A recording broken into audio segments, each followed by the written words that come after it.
Kung tayo ang matanda. Sa gitna ng kontrobersyal na pagdadalang tao ng kanyang nag-iisang anak, walang takot niyang hinarap ang katotohanan. Mga kapatid, isang ina at ngayon po ay hindi ka paniwala man dahil napakaganda pa rin. Isa na siyang lola na sa kanyang apong si Ellie. Miss Jacqueline Jose ang nag-iisa. Hello, Jacqueline. Oh, my gulay. What a lola. Hello, thank you. Salamat, Jacqueline. Alam ko ang daming nag-iimbita sa'yo, pero hindi ka pumapayag. Sa amin ka talaga nagpa-unlock. Maraming salamat. Siyempre, Sharon. Thank you, Jacqueline. Thank you. Isa po sa pinakamahusay na artista sa buong history ng pelikulang Pilipino, Miss Jacqueline. Salamat. Thank you. Jacqueline, ako'y na-follow ko kasi napaka-controversial, hindi ba, ng pagdadalang tao ni Andy because she was really a star on the rise. Tapos, na-follow ko whether we liked it or not. Wala kaming choice dahil nasa lahat ng show at magazine. Ikaw ang unang lumabas confirming na totoo nga that Andy was pregnant. Oo. Pwede ko bang tanungin yung the night before na alam mong sasabihin mo na bukas, di ba? Ano yung dumadaan sa isip mo at nararamdaman mo? Ang sa akin noon, marami kasing mga blind items, tapos masasakit na yung mga sinasabi sa anak ko. Para na siyang isang hindi magandang babae. Masakit na. So, hindi ko na matiis. Sabi ko, sasabihin ko na. Kasi ang daming, ayoko nung naririnig, usap-usapan sa tabi-tabi, blind item, para matapos na, sabihin ko na totoo. Siyempre, sa akin yun para, yun naman ang totoo eh. Sabihin ko na. Kaya lang, upon saying it pala, para akong nakalunok ng bato, hindi mo para ka na-choke while saying it. Pero relieve naman after. At least tumigil na yung mga tao to talk about things na hindi naman nila kilala yung anak ko, hindi rin nila ako kilala. Pero I have to say this muna kasi ako, I was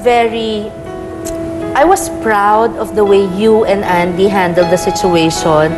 At saka I want to congratulate you and Andy also. Andy, congratulations because talagang sa tapang niya na I'm sure nakuha din niya sa'yo. Pinanindigan niya ang kanyang pagdadalang tao. She saw it through the whole pregnancy. At ngayon, pinagmamalaki niya ang anak niya.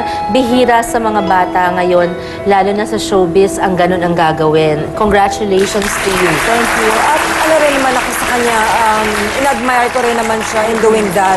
So how old was Andy then? 20. Oo. Kahit 20, sabihin mo hindi siya 16, pero 20 pa rin yun. Bata pa rin At saka yun. sa akin, si Andy parang 16. Kasi baby ko pa yan Oo, eh. tsaka my God, parang jewel mo si Oo, Andy eh. hindi siya- Talagang, Siyempre masakit sa akin of yun. course.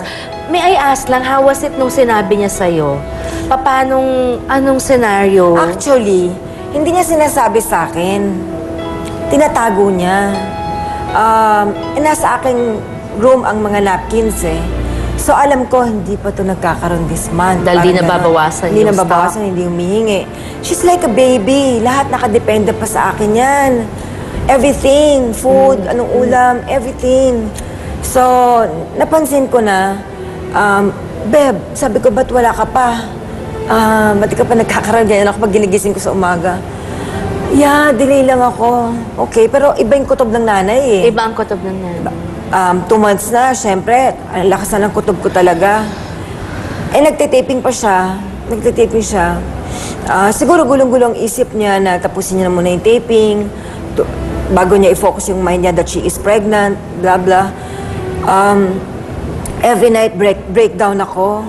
Alam mo na kasi. Alam ko na, sure ako. Na kahit di niya sabihin, Kahit di niya sabihin, alam ko, nararamdaman ko. Alam mo, pag natutulog yan nakahiga, ginaganon ko pa yung ano. Oo, di ba sabi nila kasi yung pulso daw Yung malakas. pulso daw, double. Pagpuntis, oo. Tutulog siya ganyan, ginaganon ko. Ma, what are you doing? Wala. Checking if you're alive. Iyak ko lang. Oo, sinisilip-silip ko siya pag natutulog siya. So, finally, 3 months, nag-usap na kami na let's go to the doctor. Naku. Ano yun na natin, Andy, para malaman natin how to take care of the Diniretso baby. mo na lang siyang Diniretso ko ganon. na, And did oo. she admit or did Umiyak siya. Tapos pumunta kami sa doctor. Nung na-confirm, bata talaga eh. Kala niya day lang siya eh. Nung na-confirm, pregnant siya, umiyak siya sa hospital. Hindi rin niya akalain. I'm sure meron na rin siyang kutob. Kutob, oo, Oo. pero, pero my yung, goodness, oo. iba yung sasabihin sa'yo ng doctor, yes, you are. Parang in denial pa siya nung Oo. time na 1-2 months eh. Oo, oo, Parang oo. Oh my goodness. Okay. At that time, Andy's father, si Mark, si Ralph, also came out with a very strong statement in defense of Andy. Siyempre naman, anak mo. Can you say ba, Jacqueline, na Andy's pregnancy, miski paano ay it paved the way para maging mas solid kayong magulang niya? Bilang parang, of course, naturally, you're not together anymore. Pero si Mark at ikaw, parang because of this incident, you had to, pull together and be strong for her. Siguro, Andy to her dad, siguro nagkaroon ng magandang bonding. Nag-usap ba sila right away nung galing in kayong fact, doktor? ako naman, ganun pala yung instinct. Kahit na wala na kayo ng tao, ang una kong, si Gabi una kong tinawagan yung panganay. Oo. Pangalawa si Ralph. Tinawagan ko, sabi ko, Ralph, can I talk to you? Si Ralph po, si Mark. Si Mark. Nakutuban niya na agad na may problema. Alam niya Alam niya agad. agad. Sabi ko, si Andy's pregnant. Breakdown na ako. So, sasabihin mo pala sa Oo, ama. oo. Tapos kinausap niya si Andy. Kinausap niya, parang anong gusto mong gawin namin. Pero I stop everybody in doing such. Parang gulong-gulo na nga yung anak ko. Tama. Oo, tama. Ayoko na munang mag-react. Walang magre-react na. Tama na. I admire She's you. pregnant. Sinecure ko na. I admire you for doing that. Pagkatapos naman ng lahat ng unos na yan, eto na. Lumabas na. Siyempre, after, sabi nga nila, di ba, dawn comes when it's darkest. Sumisikat ang araw pag pinakamadilim na. So, parang dun sa 9 months na yon, yung the first few months, malilimot mo, may pupuntahan eh, di ba? So, yung ending, eto na. Paglabas ngayon ng apo mo, ano naman ang naramdaman mo? Sobrang joy. Actually, lumalaki pa lang yung baby, me and my son, kasi tatlo lang kami sa bahay. Lumalaki, panay ang punta namin sa 4D. Para makita yung itsura. Para makita. Excited kami towards yung mga 6 months, kasi Andy 7, 8, 9. Excited na kami, ready na kami to have an additional person in our home. Oh, at saka Ganyan. baby. Oo, at saka Oo. baby. So talaga nung dumating si Ellie, si Gabrieli, 4 na kami. Siya yung talagang naging joy ng bahay. Sabi nga nila, pag may bata sa bahay talaga, hindi lang bumabango, kundi lumiligaya. Sarap. So parang nawala lahat ng... Automatic, walang galit. Kahit si Andy dun sa ama, Oo. walang galit. At all. Erase lahat. Kasi pag nakita mo pa yung baby, ang cute-cute. Hindi naman kayo pwede magkaroon ng anak na hindi cute. Sobrang Tingnan nyo naman ganda. ang lahi nyo. She is so bait, adorable. Mabait na bata. Ang bait, hindi siya crybaby. Oo. Matutulog if she wants to sleep. Hihiga lang yan, tatantan mo lang, tulog na. Tapos na. Tapos na. Parang walang bata. Ganon. Oo, Ay, hindi naku. siya. Tapos mag-iingay lang yan yung, gaganyan, Ang ganyan. cute. Ang bait na bata. Ang swerte namin. Naalala Ang ko swerte. tuloy si Casey at Frankie, ganyan. Ganyan. Para may mga kasama kang lola. Wala, parang walang bata. Nung lumabas si Miel, maingay, nagulat ako, hindi ko alam gagawin ko. Anyway, eto ang ating ipasasagot po kay Miss Jacqueline sa pagbabalik natin. Tatanungin natin, kasama na niya si Miss Che.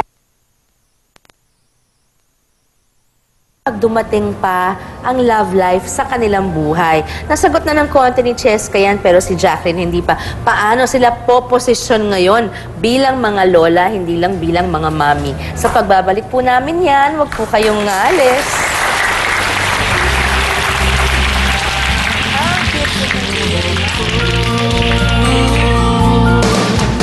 Pare, dami niya na.